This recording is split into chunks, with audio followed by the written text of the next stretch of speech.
सावन में बहे बेअरिया हो, बहे चर्चा की बेअरिया।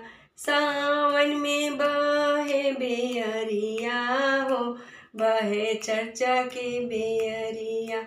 इहे रे बेअरिया में कांवर भैया आइलन, इहे रे बेअरिया में कांवर बहिनी आइली। कांवर भैया आइलन हो, कांवर बहिनी आइली। ढारी आइली शिवाजी के जलवा हो, बहे चर्चा की बेअरिया। ढारी आइली शिवाजी के जलवा हो, बहे चर्चा की बेअरिया। सावन में बहे बेअरिया हो, बहे चर्चा की बेअरिया।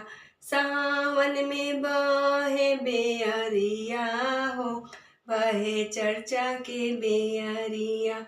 इहे रे बेअरिया में ब्रह्मा जी आइलन, ब्रह्मा जी आइलन हो, विष्णु जी आइलन। सावन में बहे बेअरिया हो, बहे चर्चा की बेअरिया।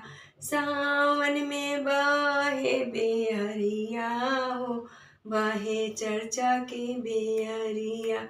इहे रे बेअरिया में बैजू बाबा आइलन, बैजू बाबा आइलन, विश्वनाथ आइलन।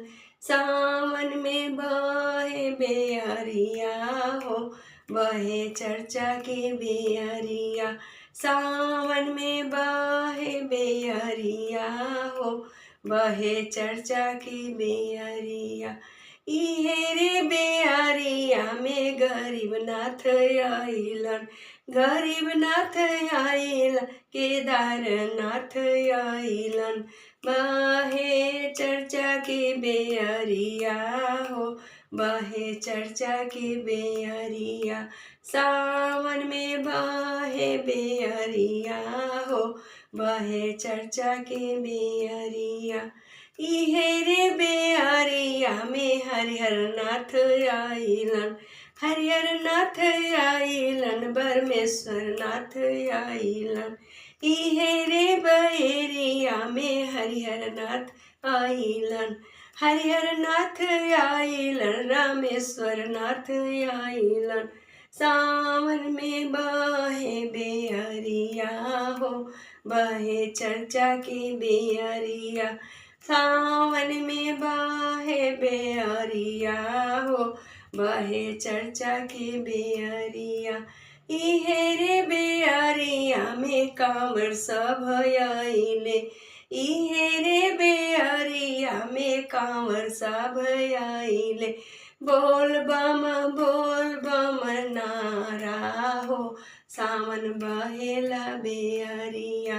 बोल बम नारा हो, बहे चर्चा की बेअरिया। सावन में बहे बेअरिया हो, बहे चर्चा की बेअरिया। इहे रे बेअरिया हरेंद्र भैया आइले, हरेंद्र भैया आइले, नीलम दीदी आइले। देई दिहली तीन सूत्र मोहे हो, बहे चर्चा की बेअरिया। देई दिहलन तीन सूत्र मोहे हो, बहे चर्चा की बेअरिया। इहे रे बेअरिया में सेवक सब आइले, इहे रे बेअरिया में सेविका सब आइली। नीलम देई दिहली कंगनमा हो, बहे चर्चा की बेअरिया। नीलम दीदी दिहली कंगनमा हो, बहे चर्चा की बेअरिया। इहे रे बेअरिया में शिव गुरु आइलन, शिव गुरु आइलन हो, बहिना सब आइली।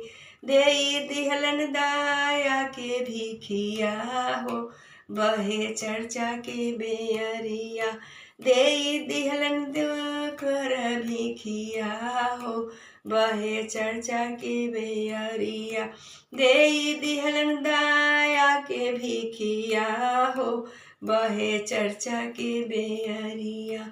पहिला में दया मंगने दूसरे में चर्चा। पहिले में दया मंगने दूसरे में चर्चा।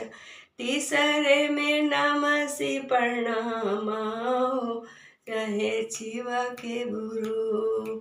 तीसरा में नम प्रणाम हो बहे चर्चा की बेअरिया।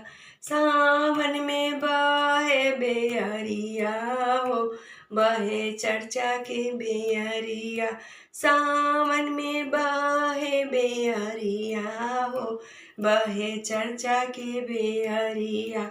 सावन में बहे बेअरिया हो बहे चर्चा की बेअरिया।